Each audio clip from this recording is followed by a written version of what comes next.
Remember these guys? Stars. Now we have the first time. Both I and Drew have told stories individually here, but now they're going to do a story in tandem. Can you say that? Is that yeah. In tandem. And so, and you haven't given me a title, or I forgot it, but come on up and introduce yourself. Drew and I, please.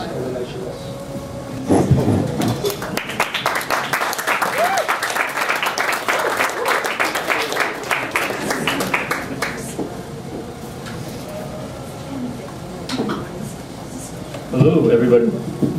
Hello. Hi. We're a little nervous. No, we're not. No, we're not nervous. We're totally fine. So the title of our story is "The Brilliant and Forward-Thinking People of Satsuma Welcome You."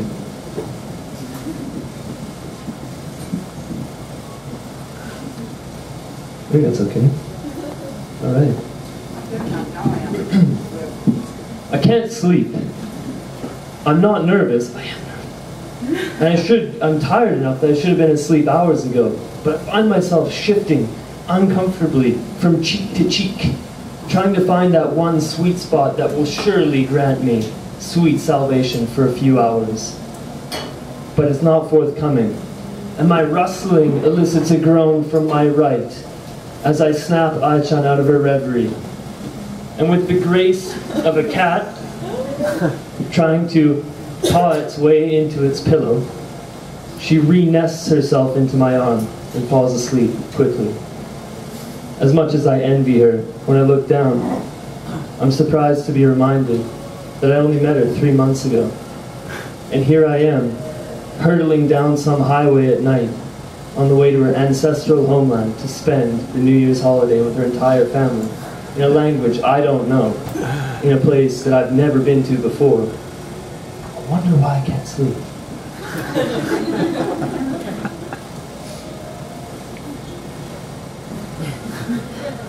Everyone has one. Everyone has one. In the corner recesses of your memory, a place you go to where you want to feel little and safe and free again. Your safe place, your secret place. For me, there's leaves burning quiet smoke beyond a distant hill. It's my grandmother's house in my mother's hometown in Kagoshima, where I go as a little girl, packed with my books and armed with my American wits. And here I was taking a boy, a man, to my secret place.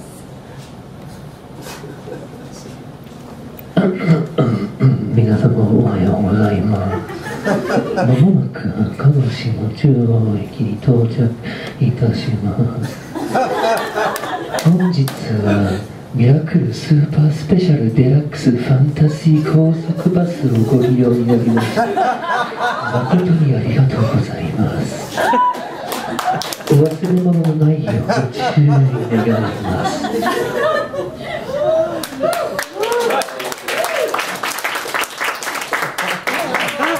So we stumble out of this night bus at 7 a.m. onto Kagoshima Chuo Station, and we're walking past the Satsuma stands, trying to find the once-an-hour bus that leaves for Chiran. And we're getting to the station, and we spot in this green patch in this bus circle these bronze statues. They're tall and prominent, very regal looking, beckoning us. And so we go up and we read. There's an inscription in Japanese and English, always the best. So we read the English. It says, Satsuma, now Kagoshima, produced brilliant, far-sighted men during the Meiji Restoration, defying the Tokugawa isolation law. 17 courageous students from Satsuma were smuggled to Europe and America to learn advanced Western technology. Overcoming great difficulties, they returned, becoming the leaders and the driving force in the modernization of the feudalistic society. Wow, brilliant and far-seeing. Ai-chan, just like you! Satsuma people are very proud people. I drift in and out of sleep on the bus towards Chiran as it meanders on its plodding route. The street narrows until it's a twisting, steep, twisty-turny, motion sickness-inducing path clinging to the side of the cliffs that are rising out of the sea. I noticed that the forests here on the hillsides are all planted by hand, and as a man who's planted more trees in my life than I care to admit, I have to say I'm really impressed by the strength and tenacity of those who planted them. When I told my boss I was coming to Kagoshima, he exclaimed really proudly that he was originally from there. He spoke very highly of Chiran, and he informed me that Chiran was the final staging ground for most of the Tokkotai, or the kamikaze pilots, before they made their final mission. I wondered at that time, how many of those men had seen the exact view that I had witnessed? Or, how many of those men, boys really, that was that rugged, twisted landscape, those twisting, tall, sharp mountains, that was the last view of land they saw in this world. And here, just decades ago, our ancestors were probably fighting, killing each other in the Pacific, and we were going hand in hand to the furusato of my family soldiers. Better make a strong first impression. So Chiran is known for its green tea and samurai houses. It's actually quite picturesque. It's a picturesque landscape. It's known as Little Kyoto. And the main street in Chiran, on the sidewalks along both sides, there's streams running along. And there's koi in it. It's very clean. And the koi are always flopping their mouths open, hoping that you'd feed them. And so when we got off the bus in Chiran, we picked up some food. They love food. So we're walking down the street. And if I describe the main street to you, it's a small farming village, small town. There's the drugstore, the post office, a furniture store, a barber shop, another barber shop, and then another barber shop. And that's it. And no one is out. No one is on the streets. It's just us and the koi. And we get in about noon, and the clock strikes 12. And all of a sudden we hear do-do-do-do, do-do-do, do-do-do-do, do-do-do-do, and we're looking around, there's no one there. And it turns out the town has loudspeakers, and they actually play these random adventure theme songs throughout the day to just liven up the town. And so we're walking to Indiana Jones' adventure soundtrack with their bags. Inspired. Yes. And actually also, it's not just the town that has these loudspeakers. It's also in all everyone's homes as well. I think it's for disaster purposes, so just in case there's an emergency. But more commonly, it's used at 6 in the morning, every single morning, for this. 良い子の皆様、6時になりました。ご家族の手伝いをしてください。Something like that. And we were not very happy about that. No. So my grandmother's house is actually not in town. It's about a 10-minute walk from town. You cross the river, and it's on top of a mountain. And so when my mother was little, apparently there was no paved roads, there was no plumbing. And so it was just a dirt road that led up to this mountain, and these tall trees that are looming over this dirt path that you have to go through. But when we're going there, it's nice and paved.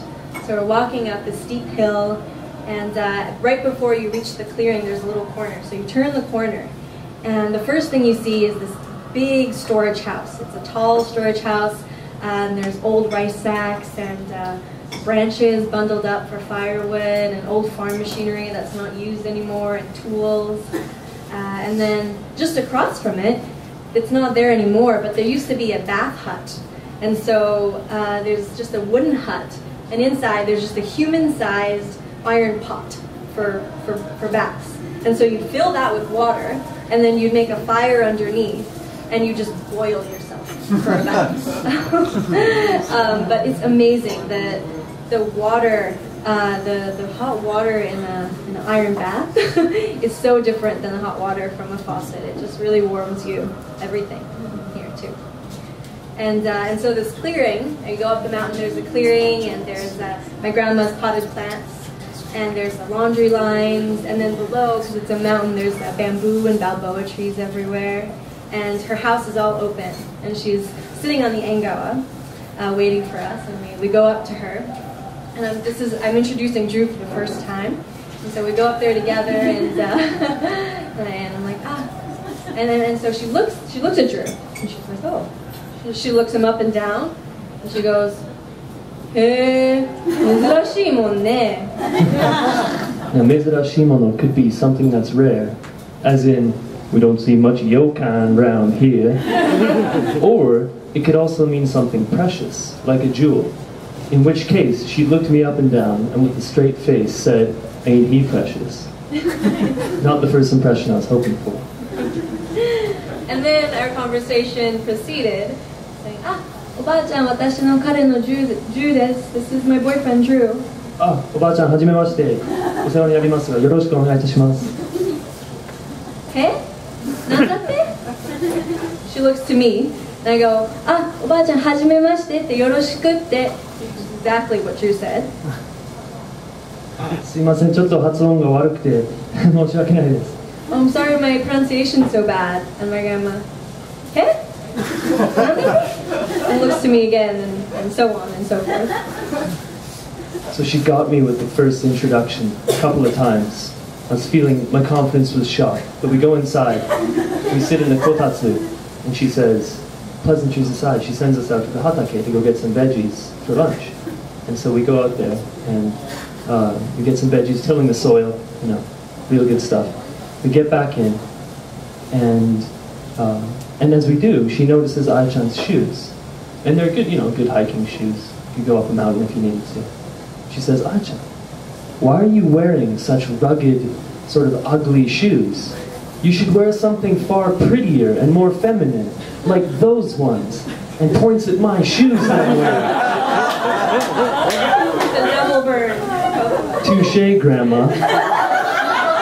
Grandma's 2, and Drew is at 0. So we're sitting around, and even subtropical Kagoshima does get really cold around New Year's. And so the houses might as well just be canvas tents for how much heat they keep in. And but one of the good ways to remove the chill from your bones is to go to the onsen, as I'm sure we all know. And indeed, as soon as Ai-chan's uncle gets back, within minutes of meeting me, he suggests that we should all go to the onsen. And we think it's a great idea, so we get ready to go. And then I realize, as I'm gathering my things, the first one-on-one conversation I'm going to have with a member of Ai-chan's family is going to be a little intimate. It's going to be in the buff. So I'm an introverted person, so this is tough for me. But also, meeting new people is always hard. Not to mention meeting potential new in-laws. So I figured the best thing we can do is just take off all our clothes. Everyone. And if it was as simple as that, I would be getting off easy. But it turns out that everybody in Chiran knows everybody in Chiran, and everybody in Chiran is in the onsen. So, I don't know this, but we arrive, and with a final wave of encouragement from Ai-chan, it's my last reassurances that I get, we go into the men and women's sections, and I get ready to go into the onsen. And then Ai-chan's uncle, he's got a great sense of humor. He starts introducing me to everyone. And he can see I'm really nervous. So he's introducing me to people in a flurry of introductions. And so I'm like, oh, hey, hi, nice to meet you. Yes, my name is Drew. Oh, your Ai's second cousin. Oh, good, nice. Oh, hello, sir. Hi, how are you? Yes, you drove the bus when I was here in summer school. Oh, that's lovely that you still remember her. Oh, hi, sir. Hi, how are you? And trying to do something, but not really having much success.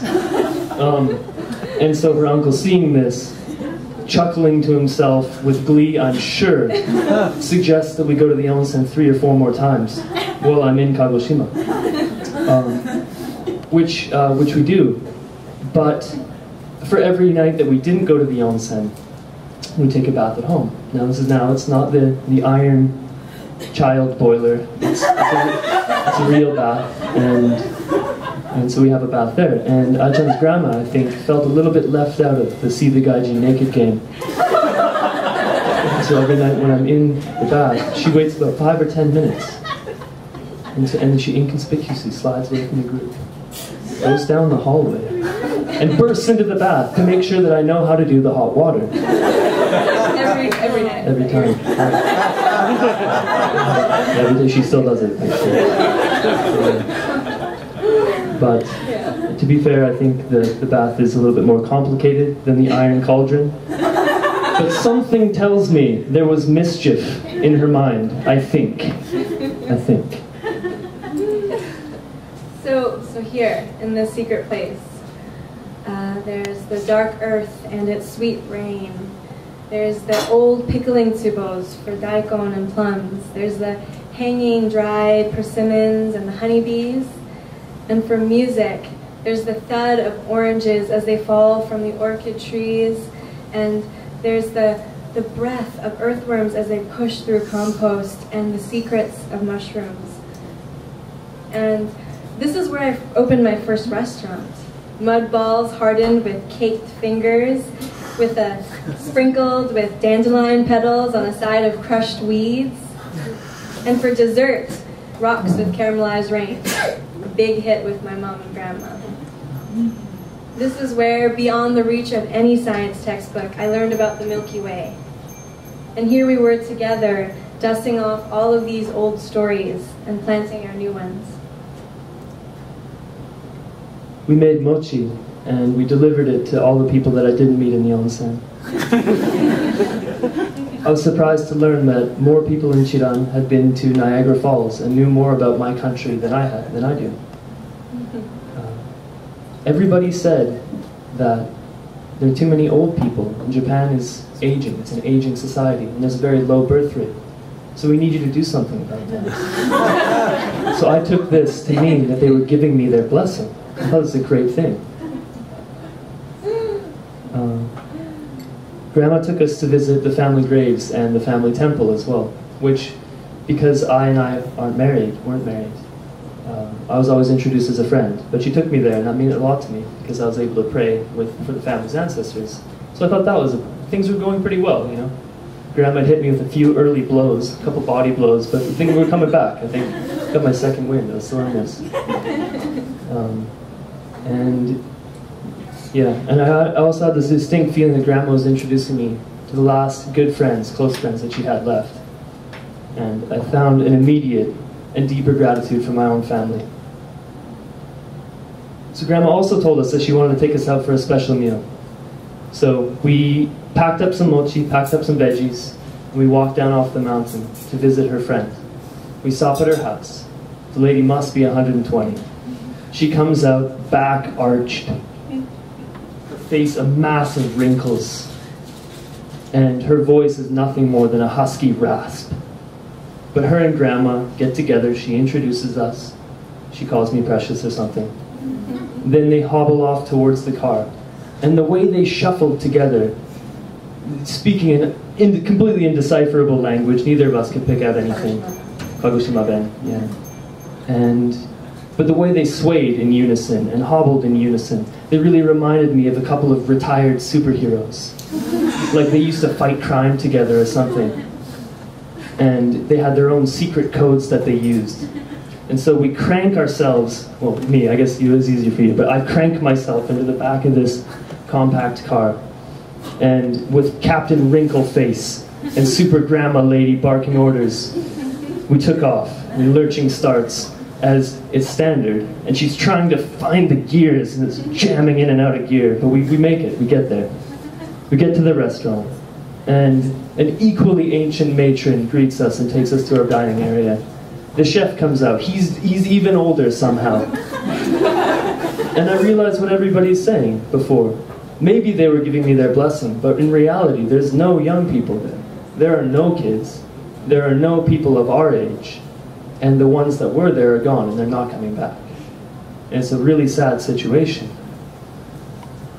On to dinner. So suddenly, seafood delicacies are being placed in front of us, and they're all delicious, and they're fairly tame, until an ise ebi comes out, and its antennae and legs are still thrashing about. And they place it in front of us, and we realize the tail's still attached, but it's been carved up into sashimi pieces. It's still alive. And so, looking over at Ai-chan, she's a special type of green. Captain Wrinkleface notices, And she goes, oh, they must, oh, I know exactly what this is. Noting our dismay, she takes her hashi, jams it into the brainstem. It starts squirming with renewed vigor. And so she assures us that really it's fresh. See, you don't have anything to worry about. It's delicious and fresh. We nod, swallow. I have a few pieces. Ai-chan says she's allergic to shellfish and avoids. I am allergic. We think. She was then. And next on the menu is braised tuna cheeks, which are outstanding, really good. Until I find myself in a staring match with my plate. Oh, Grandma exclaims, you're so lucky. The eye is the best part. I look to Ai-chan for encouragement, but she's siding with Grandma and saying it would be a huge shame if I let the best part go to waste. So all eyes on me from around the table, from the table. I pick it up, and I choke down this salty, slimy, fluid-filled, disgusting, delicious delicacy. And I make it through, feigning deliciousness and holding down the rest of my supper, and I get through it. Oh! Ai-chan's dish has an eyeball as well. Isn't that perfect? Oh, you're gonna give the eyeball to Drew. Oh, wow. What a kind and devoted girl you are. Drew, you're so lucky. She's going to make an excellent wife. Thank you, Ai. You're truly so selfless. This must be love. Round 2. During this time, I noticed that Grandma's barely touched her meal. The meal that she saved up for over a year to take us to. She gets it wrapped up so she can take it home to share with everyone. On the way home, the two ladies, deeply engrossed in a conversation. I don't think it was the same conversation. Ai-chan's asleep on my shoulder. I drift off to sleep. And so it's time for us to go home. And the air is just filled with promises and promises and promises. And our arms are filled with cartons and cartons of farm vegetables that my grandma wants us to take home to Kyoto. And she wants us to take home the mochi that we hand-pounded together. And so she's rummaging through the closet to try to look for a small cardboard box to put the mochi in. And she finds one, opens it up, and there's a dead cockroach in the corner. And she crushes it, just to make sure it's dead. And then throws it out and then slaps the mochi in and closes the box and gives it to us. And we pretend we didn't know. So we're like, oh, thank you so much. Oh, wow. It's delicious. And then she also points to this big jar, this big tsubo of umeboshi. And she says, Ai-chan, like, take it. It's naturally dried. I made them. They're so good. They're better than when you buy at the supermarket. And I look at the jar and I'm like, wow, that's a lot of umeboshi. And she's like, oh, she's pushing me to take them. She's urging me. And so I don't want to be rude. And I'm like, yes, oh, thank you so much. I love umeboshi. This is great. And so I'm just taking the jar of umeboshi and handing it to Drew. It's like a lifetime supply of umeboshi. I'm like, thank you so much. Like, we have to lug this to Kyoto. I'm like, thank you. And we have cartons. We have to lug it to Drew has to lug it to Kyoto. And later I find out that apparently my grandma meant for us to take just a little bit in a tupper. She was like super surprised and happy that I would even think to take the whole tsubo, the whole jar of umeboshi, which is more than a few years worth of work and drying plums.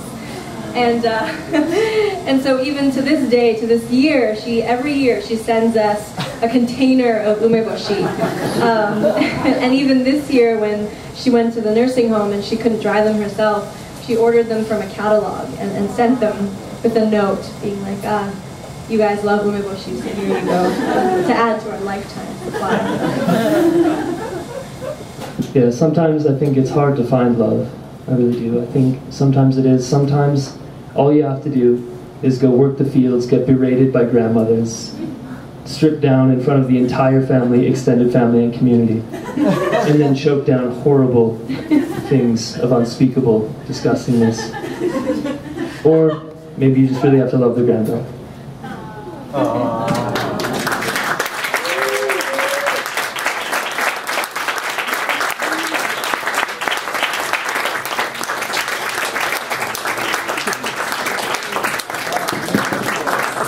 ます。